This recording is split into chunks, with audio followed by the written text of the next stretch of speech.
It's finally the weekend, and I'm going on a camping trip in the mountains. It's going to be me, my girlfriend, and my best friend that brought along his girlfriend. It's the middle of January, and the weather's freezing outside, so we all prepared and brought tons of jackets and extra layers of clothing.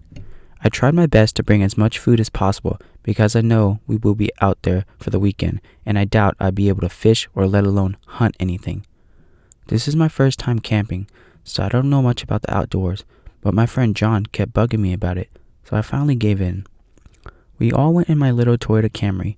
We were driving down towards the outskirts of the country where there was no signal, gas stations, nor any other people for miles.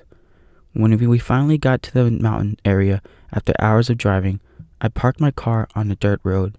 This was it for driving because now we were going on foot to look for our camping spot. Everyone got out of the car and unloaded their bags and tents. I tried my best to remember where we parked since we were going on foot into the woods now. After walking through the forest, we found an actual camping spot. The crazy thing was, it looked like somebody was here before because there was a tent still here and a fire that looked like it was extinguished recently. My friend John went to check inside the tent, but it was completely empty. Just an empty tent sitting in the middle of the forest. Whoever was here looked like they left but forgot to bring their tent. We all decided to be nice and start camping here, and just whoever left their tent here would eventually return while we watch over it. This was the worst mistake we ever made. There was a reason why this tent was abandoned, and I just knew it was for something bad. Me and John went to gather some firewood while the girls stayed at the back campsite and unpack all of our stuff. When we were out scavenging for decent wood to use, I told John, I don't think it's a good idea we stay here and we should really find a new spot. It just wasn't sitting right on the back of my head for some reason. He told me to relax, stop being a baby, nothing is going to happen, and just enjoy the weekend. He said to live a little and just worry about giving Amy a good time. I told him he was right. Maybe I was just overthinking this too much. I spilled the biggest bean to him and was going to propose to Amy. He laughed it off and said, "Congrats." I thought it was going to be a good idea since proposing to her in the woods would be unique and not cliche. Out of nowhere, we heard a scream from the campsite and came sprinting back to the campsite as fast as we could. It was Amy and Amanda. They looked terrified and were hiding inside the tent. They said they saw something moving around the trees and it didn't look like any deer. John grabbed his hunting rifle out and I did the same, but with my Magnum revolver. I know for a fact nothing can withstand a shot from this revolver.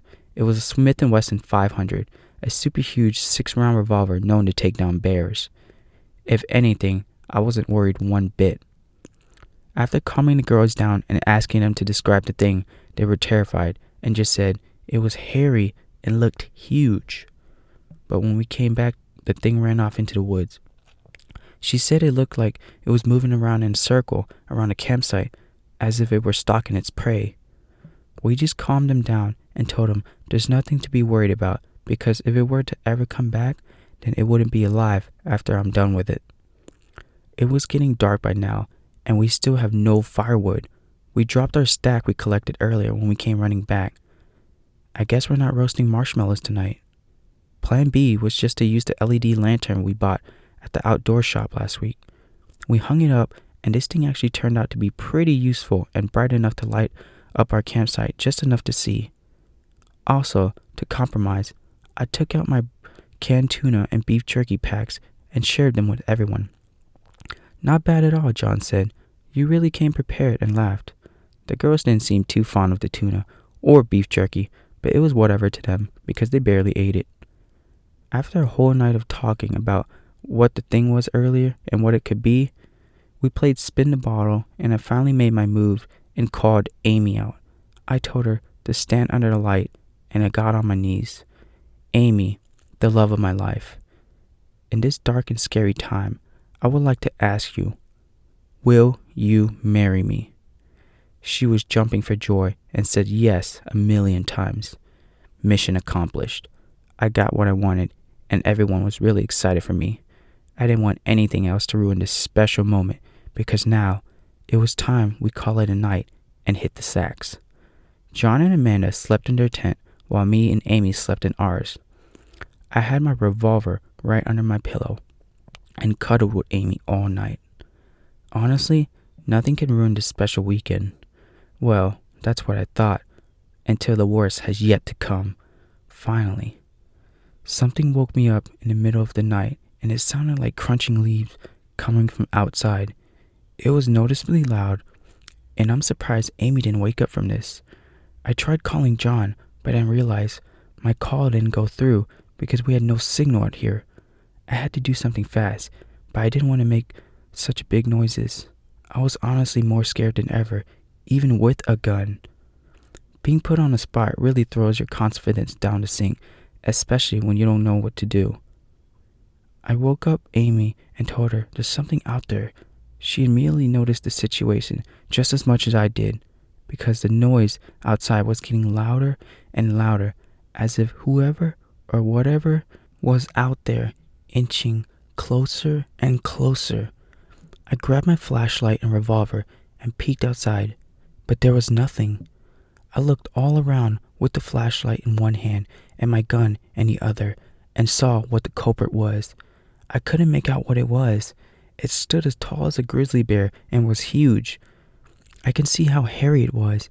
With all my confidence, I aimed a gun at it and shot. The recoil of the gun was super intense and almost hit me on the bridge of my nose. I clearly missed because whatever it was scurried off back into the forest. John and his girlfriend was up and wide awake at this point. I'm pretty sure anything within a 5-mile radius heard the gunshot and was well aware. I missed, but our troubles were gone for now because I have a good feeling it was going to come back. I told all of them what I just witnessed, and they were horrified. John said, "Let's just get the hell out of here." It was way too dark to navigate back to the car. Our flashlight would be useless, and from everything we just witnessed, I don't think nature is in our favor. We just decided to camp for the night out. Me and John sat outside on our foldable chairs and stood watch outside the tents with our guns in hand. We stayed posted under a camping lantern. The only people who got some decent sleep were the girls. To be honest, they really didn't sleep well because both of them were scared to death and just wanted to go home. We stood guard outside until dawn came and the sun finally rose, giving us enough sunlight to navigate out the forest. We were both sleepy and deprived, and our eyes were glowing red. This was the worst night yet.